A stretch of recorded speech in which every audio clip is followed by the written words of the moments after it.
안녕하십니까. 2024년 3월 18일 최병무 팩트 시작하겠습니다. 자, 이종섭 주 호주 대사. 이게 지금 전국에 현안이 되어 있습니다. 국방부 장관 출신이죠. 호주 대사로 임명된 게 지난 4일이고요. 오늘부로 뭐 따지면 대략 뭐 보름도 안 지났습니다. 근데 출국 금지가 됐었거든요. 그 해병대 최상병 사건으로 출국 금지가 됐는데 그걸 법무부에서 해제하고 10일 출국했습니다. 오늘 딱 일주일 됐습니다. 그 다음에 이뿐만 아니고 이제 황상무 시민사회 수석 논란이 있는데 지난 14일이죠.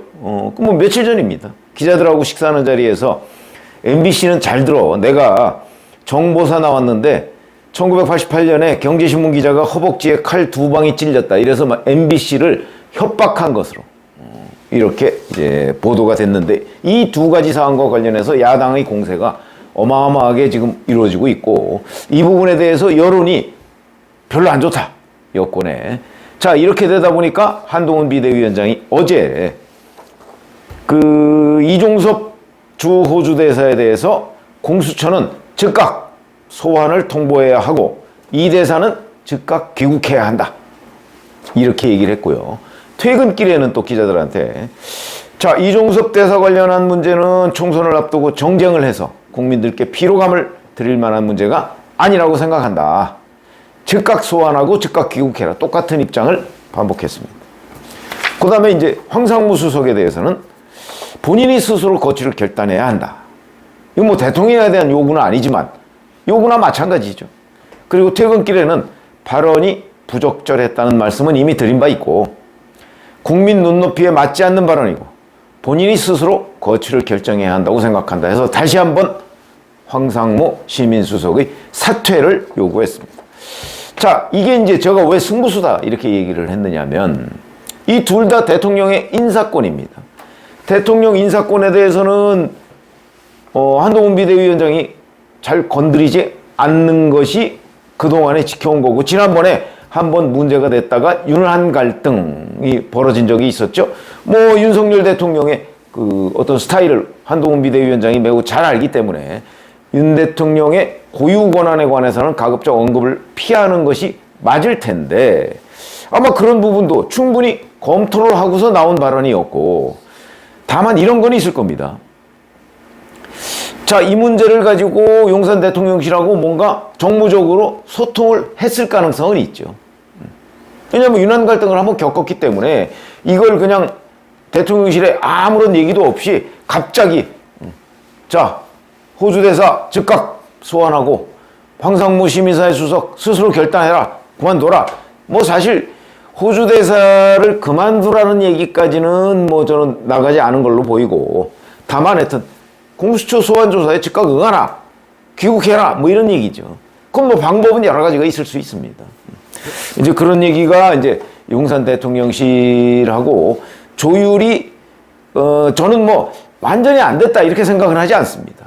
됐을 텐데 대통령실이 머뭇거렸을 가능성이 대단히 높다. 그런데 그냥 정치적으로 한동훈 비대위원장이 밀어붙이는 것 아닌가. 왜냐하면 대통령실이 머뭇거리는 사이에 여론은 더욱더 악화됐다고 봐야죠. 뭐 안철수 뭐 공동선대위원장 중에 한 사람이죠.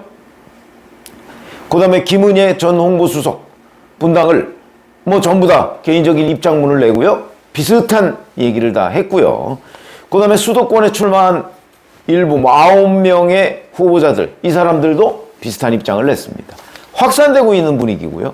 이러다 보니까 야당의 공세가 먹혀들고 있는 측면이 있죠. 아마 용산 대통령실에서는 굉장히 섭섭할 수도 있을 겁니다. 사전에 우리랑 다 좀 조율을 해서 얘기를 하지 막 중구난방식으로 터져 나오는데 이걸 또 뒤집어 놓고 보면 출마자들 입장은 선거운동을 하러 다니는데 하루가 다르게 여론이 악화되는 걸 느끼고 있는데 용산 대통령실에서 뭐 지금 우리 어떻게 하면 좋을까 뭐 득실 뭐 이런 거 따지고 있을 새가 없다. 아마 그렇게 보일 겁니다. 서로의 입장이 다르기 때문에 저는 충분히 뭐 대통령실의 입장보다는 출마자들의 입장을 이해하는 상황이죠. 자, 그러다 보니까 이렇게 얘기를 했는데 그러면 이제 용산 대통령실에서는 어떻게 할 것인가? 근데 어제 이제 이종섭 주 호주 대사가 KBS 인터뷰를 한 게 보도가 됐는데 이렇게 얘기했습니다.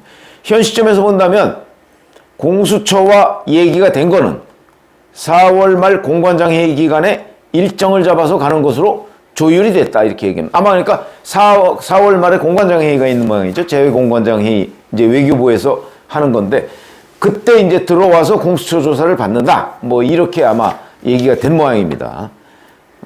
그러면서 공수처가 조사하겠다면 내일이라도 귀국하도록 하겠다. 이렇게 지금 KBS 인터뷰를 한 걸로 돼 있습니다. 자, 그런데 4월 말이면 총선 후죠. 총선 후까지 기다릴 수가 없고 당장 자, 이종섭 주 호주 대사를 도피시킨 것 아니냐. 왜냐하면 제가 보기에도 팩트가 그런 오해를 살만하기에 딱 좋은 상황이 됐습니다. 왜? 이미 출국 금지가 돼 있는데 그 출국 금지를 법무부에서 해제하고 출국시켰기 때문에 도피시킨 것 아니냐. 그러나 한번 따져보시죠. 아니, 대사를 어떻게 도피를 시킵니까? 공수처에서 만약에 자, 뭐 20일에 조사할 테니까 호주 대사 들어오시오. 그럼 안 들어올 겁니까? 들어올 수밖에 없죠. 그런 점에서 본다면 도피시켰다는 게 사실이 아님에도 불구하고 많은 유권자들이, 많은 국민들이 그렇게 생각할 수밖에 없는 구조를 스스로 만든 거라고 저는 생각을 합니다. 그거는 정무적 판단 미흡이죠. 그렇기 때문에 아니 뭐 호주 대사 한 달 동안 비워둔다고 뭐 세상이 뒤집어집니까? 뭐 호주가 우리나라하고 그렇게 어마어마한 뭐 양자 관계가 형성되어 있는 나라도 아니고 대사 없으면 대사 대리가 있으면 되는 거죠. 그래서 이런 점은 정무적으로 대단히 저는 미숙했다고 보고요. 자, 근데 이미 저질러 놓은 일입니다. 자, 이렇게 되면 방법은 뭐 여러 가지가 있을 수 있겠죠. 근데 이제 이종섭 대사가 현지에서 뭐 KBS나 MBC나 이런 데하고 인터뷰에서 내가 어떻게 됐다 이렇게 얘기하는 것도 중요하지만 그거보다는 저는 국민들 앞에 얼굴을 나타내는 것이 더 중요하다고 봅니다. 그거는 들어오는 거죠. 휴가 내고 들어오면 될 거 아닙니까? 들어와서 국민들이 있는 자리에서 얘기를 하는 방법이 있죠. 자, 나는 공수처 조사를 피해서 도망간 게 아니다. 공수처 조사해라. 조사하는데 비행기표 뭐 이제 구하고 이럴 시간이 있으니까 하루나 이틀 전에 나한테 연락 주면 하겠다 하는 거를 호주에서 얘기하는 게 아니고 국내에 와서 얘기하는 거죠. 그것도 뭐 공무 출장이 아니고 사비로 들어와서 얘기하고 그러고서 내가 그 공수처에 한번 알아보고 언제 부를 거냐 그러니까 아직 계획 없다 그러면 그럼 내 호주에 임지에 가서 임무를 하고 있을 테니까 언제든지 연락을 주면 들어와서 조사받겠다. 조사받고 만약에 내가 호주 대사를 계속 못할 상황이면 뭐 자리에 연연하지 않는다. 자, 이렇게 국민 앞에 자기 얼굴을 드러내고 그러니까 도망간 게 아니다. 자발적으로 한국에 귀국했다. 할 수 있다. 이런 걸 보여주는 방법. 그게 저는 상당히 도움이 된다고 봅니다. 결국은 그 방법밖에 없는 거 아닌가요? 이게 아무리 대통령의 인사권 문제라고 하지만 그 다음에 이제 황상무 시민사회 수석의 경우에는 아니 총선을 한 달도 남겨놓지 않고 기자들하고 식사 자리를 마련했다. 거기서 과거의 언론인 테러 이게 오홍근 테러 사건입니다. 1988년으로 제가 기억하는데 그거를 MBC가 아무리 미워도 그 얘기를 하는 건 아니죠. 이 얘기는 전 무슨 의미를 갖느냐면 결국은 선거를 앞두고 대통령실의 수석 비서관이 긴장도가 떨어진다는 느낌을 받습니다. 우선 기자를 뭐 만날 수는 있습니다만 긴장하고 만나야 됩니다. 선거를 앞두고는 똑같은 얘기를 선거 아닌 기간에 했으면 그냥 넘어갈 일도 선거 기간에는 특히 거기에 MBC 기자나 아니면 뭐 유사한 MBC의 우호적인 기자들 있을 거 아니겠습니까? 그런 얘기, 비슷한 얘기도 꺼내면 안 되죠. 그리고 자기가 왜 정치 얘기를 합니까? 이게 결국 정치 얘기거든요.